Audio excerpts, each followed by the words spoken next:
मोदी जी को शांतिपूर्ण तरीके से प्रोटेस्ट भी बर्दाश्त नहीं होता है। उनके मन में इतनी नफरत है कि एक एक कार्यकर्ता को, एक एक वॉलंटियर को, एक एक लीडर को वो गिरफ्तार कर रहे हैं। उनको इतना डर क्यों है? वो इतना डरते क्यों हैं? लेकिन अगर उनके कामों और कारगुजारियों को आप देखेंगे तो आपको पता चल जाएगा कि उनकी सारी भाषा, सारी बोली वो दिखावे के लिए एक छद्म है, झूठा है, फर्जी है। सभी विपक्षी दलों को खत्म करने के लिए या तो उनको जेल में डाल रहे हैं या उनको डरा धमकाकर भाजपा में ज्वाइन करा रहे हैं। हमें न्यायपालिका पर, न्याय व्यवस्था पर पूरा भरोसा है। देरी हो सकती है लेकिन अंत में न्याय जरूर मिलेगी।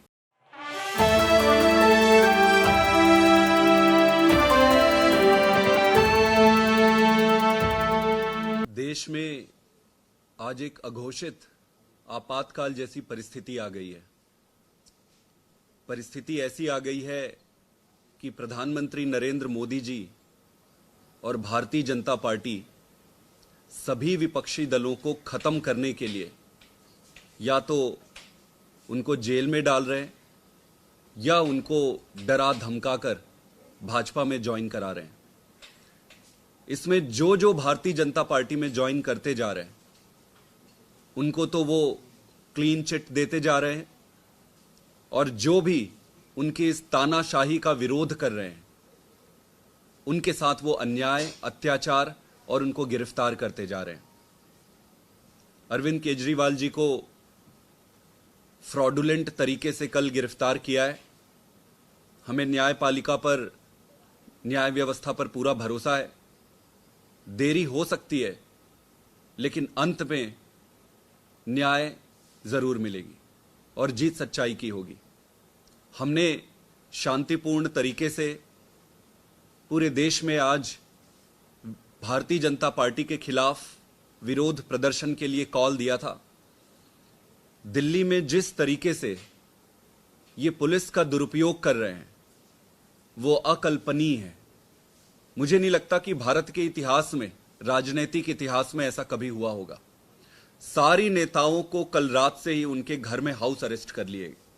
सुबह सुबह जो अपने घर से आम आदमी पार्टी ऑफिस के लिए निकल रहे थे उनको गिरफ्तार कर लिए। हम शांतिपूर्ण तरीके से प्रोटेस्ट कर रहे थे। शांतिपूर्ण तरीके से प्रोटेस्ट करना हमारा अधिकार है, हमारा मूलभूत अधिकार है। मोदी जी को शांतिपूर्ण तरीके से प्रोटेस्ट भी बर्दाश्त नहीं होता है। उनके मन में इतनी नफरत है कि एक एक कार्यकर्ता को, एक एक वॉलंटियर को, एक एक लीडर को वो गिरफ्तार कर रहे हैं। उनको इतना डर क्यों है? वो इतना डरते क्यों हैं? नरेंद्र मोदी जी दो तरह से ऑपरेट करते हैं। ऊपर से तो वो कहते हैं कि देश में अमृत काल है, ऊपर से तो वो कहते हैं, बड़ी बड़ी बातें करते हैं, कई बारी बड़ी अच्छी अच्छी बातें करते हैं। लोगों को लगेगा कि यार ये तो कितनी अच्छी बात कर रहे हैं देश के लिए। लेकिन अगर उनके कामों और कारगुजारियों को आप देखेंगे तो आपको पता चल जाएगा कि उनकी सारी भाषा, सारी बोली वो दिखावे के लिए एक छद्म है, झूठा है, फर्जी है। और सच्चाई क्या है? सच्चाई उनके काम है जो वो कर रहे हैं।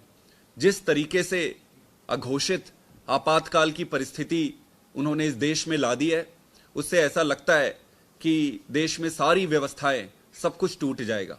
आतिशी जी को इन्होंने डिटेन कर लिया, सौरभ भारद्वाज जी को डिटेन कर लिया, कई सारे हमारे एमएलएस को डिटेन कर लिए, कई सारे काउंसलर्स को डिटेन कर लिए, कई सारे लीडर्स को डिटेन कर लिए। जो इनको मिल रहा है उनको वो डिटेन कर रहे हैं। और क्या कारण है? कारण कोई भी नहीं है। पीसफुल तरीके से पार्टी ऑफिस में इकट्ठे होकर प्रोटेस्ट करना भी इनको एक्सेप्टेबल नहीं हो रहा है। मैं एक ही चीज कहना चाहता हूं भारतीय जनता पार्टी को कि उनका ये दांव, उन्होंने जो भी षड्यंत्र और दांव बनाया है, ये उल्टा पड़ने वाला है। ये इतना उल्टा पड़ेगा इनको कि इतिहास याद रखेगा। केजरीवाल कोई मामूली लीडर नहीं है जिसको आप गिरफ्तार कर दोगे वो बैठ जाएगा। केजरीवाल दुगनी ताकत से तुम्हारे पीछे आएगा और इस एक केजरीवाल से तो निपटने में तुम्हारे पसीने छूट गए। अब क्या करोगे जब पूरे देश के, पूरी दिल्ली के एक एक परिवार में, एक एक घर में केजरीवाल पैदा होगा? एक एक घर में केजरीवाल पैदा होगा। केजरीवाल जी ने दिल्ली की जनता के लिए, हर परिवार को सुखी बनाने के लिए खूब काम किए, दिन रात काम किए, एक एक परिवार की खुशी की व्यवस्था करी, उनके परिवार को खुश रखने के लिए अपना सब कुछ दांव पे न्यौछावर कर दिया। आज ऐसी परिस्थिति में ये सारे परिवार, दिल्ली की सारी जनता, देश के सारी जनता केजरीवाल जी के साथ खड़े हैं और भारतीय जनता पार्टी को उनके तानाशाह का जवाब देने के लिए तैयार है। चुनाव में पूरी ताकत से जनता इनको जवाब देगी।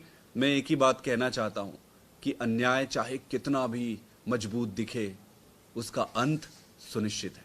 Thank you. आप लोगों ने कल विपक्षी दलों से भी इंडिया भी जुड़े, लेकिन आम आदमी पार्टी के अलावा कोई दिखा नहीं किसी पार्टी का प्रदर्शन। नहीं, कल कांग्रेस पार्टी की तरफ से उनके लीडर्स वहां पे आए थे, लवली जी आए थे, संदीप दीक्षित जी आए थे, कांग्रेस पार्टी के सभी बड़े लीडरों का फोन आया है, राहुल गांधी जी का भी फोन आया है और कई सारे बड़े लीडर्स का फोन आया है। इसके अलावा सारे बड़े जो प्रमुख विपक्षी दल हैं, ममता दीदी की यहाँ पे बात हुई है, बाकी सभी जगह बात हुई है। सभी विचार मंथन में लगे हुए हैं कि आगे इसको कैसे, इस चुनौती को कैसे डील किया जाए। क्या आप लोग कुछ साझा रणनीति पे काम करें कि आप लोग आपके बड़े नेता की तरफ राजी हो गए, आगे कैंपेन कैसे करेंगे इंडिया ब्लॉक का, इसे लेकर कोई बातचीत आप लोगों की हुई है? आगे इंडिया ब्लॉक की मीटिंग होनी है। अगले 1 या 2 दिन में इंडिया ब्लॉक इस सिचुएशन को कंसिडर करते हुए एक मीटिंग करेगी और वहां आगे की रणनीति बनाएगी। देखिए, मोटा मोटी मैं एक चीज ये कहना चाहता हूं, ये परिस्थिति किसी एक पार्टी के खिलाफ नहीं है, ये परिस्थिति हमारे खिलाफ नहीं है, ये परिस्थिति देश के खिलाफ है। तो ये सिर्फ हमारी जिम्मेदारी नहीं है अब इस परिस्थिति से निपटने का, देश की जनता की अब जिम्मेदारी है कि ऐसी परिस्थिति में, इस अघोषित आपातकाल से कैसे बाहर निकला जाए।